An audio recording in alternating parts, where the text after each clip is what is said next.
Hello viewers, এখন আমি water শব্দযুক্ত কয়েকটা গুরুত্বপূর্ণ ফ্রেজ নিয়ে কথা বলবো এবং কিভাবে এই ফ্রেজগুলো সহজভাবে মনে রাখা যায়। চলুন একটু লক্ষ্য করি। নাম্বার 1, হট ওয়াটার অর্থাৎ গরম পানি।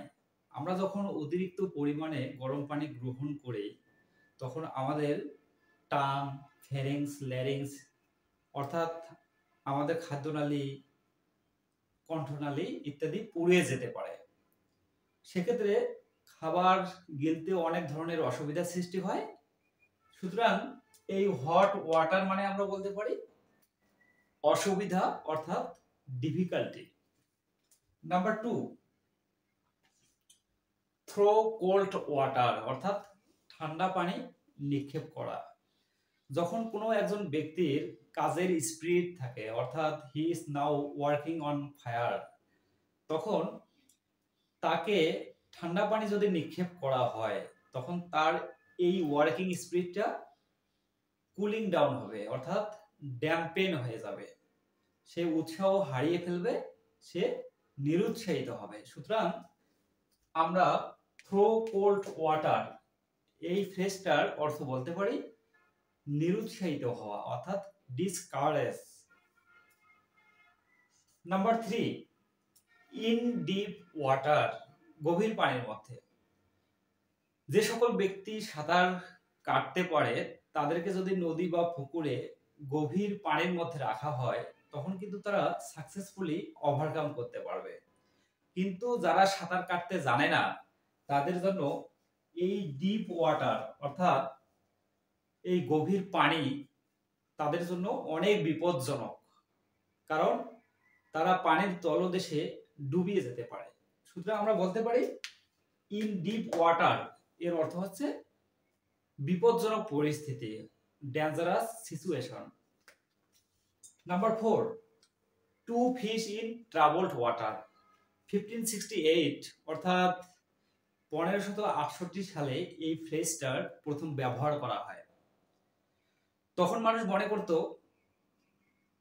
মাছ রাব অথবা ট্রাবলড ওয়াটারে অর্থাৎ ঘোলা জলে বেশি মুভ করে, অর্থাৎ ঘোলা জলে মাছ বেশি নড়াচড়া করে। সেক্ষেত্রে মাছ সহজভাবেই ধরা যেত এবং বেশি পরিমাণে মাছ পাওয়া যেত, অর্থাৎ পার্সোনাল প্রফিট হতো।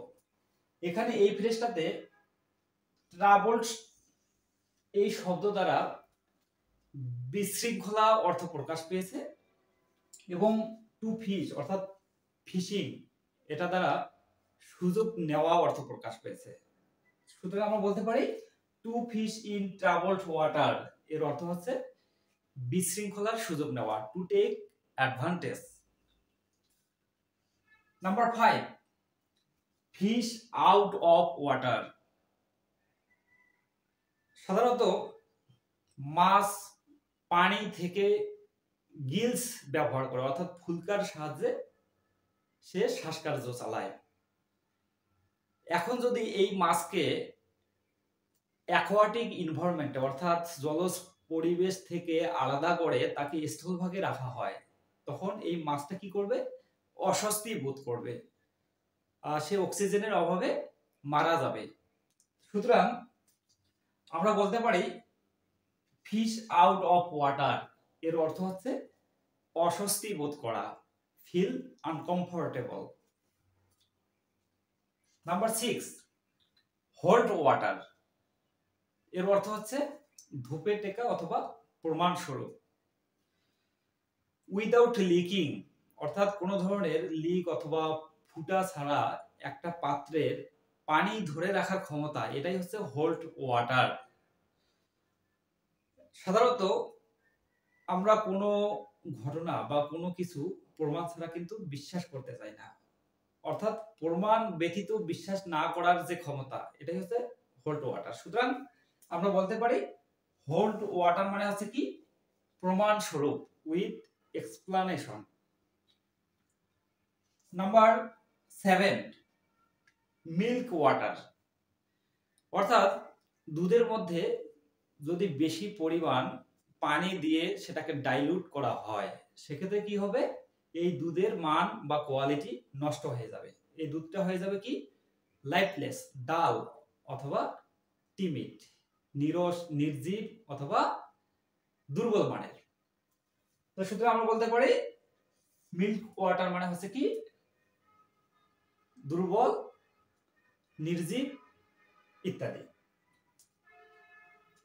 Go through fire and water, শাব্দিক অর্থ বিশ্লেষণ করলে কি হচ্ছে, যে পানি এবং আগুনের মধ্য দিয়ে অতিক্রম করা। ধরুন কোনো একজন অভিযুক্ত ব্যক্তি, অ্যাকিউজড পারসনকে যদি তার নির্দোষ প্রমাণের জন্য তাকে পরীক্ষা করা হয়, তাকে যদি বলা হয় যে তুমি যদি নির্দোষ হও তাহলে এই রেড হট আয়রনের মধ্য দিয়ে তুমি হাঁটো, অথবা উপর থেকে গভীর কোনো পানির মধ্যে তোমাকে লাফ দিতে হবে, তখন কিন্তু তার জন্য এটা অনেক কষ্টদায়ক ব্যাপার, এটা তার জন্য অনেক বিপজ্জনক। সুতরাং আমরা বলতে পারি go through fire and water মানে হচ্ছে কি, যে কষ্ট সহ্য করা, ওভারকাম গ্রেট ডিফিকাল্টিস।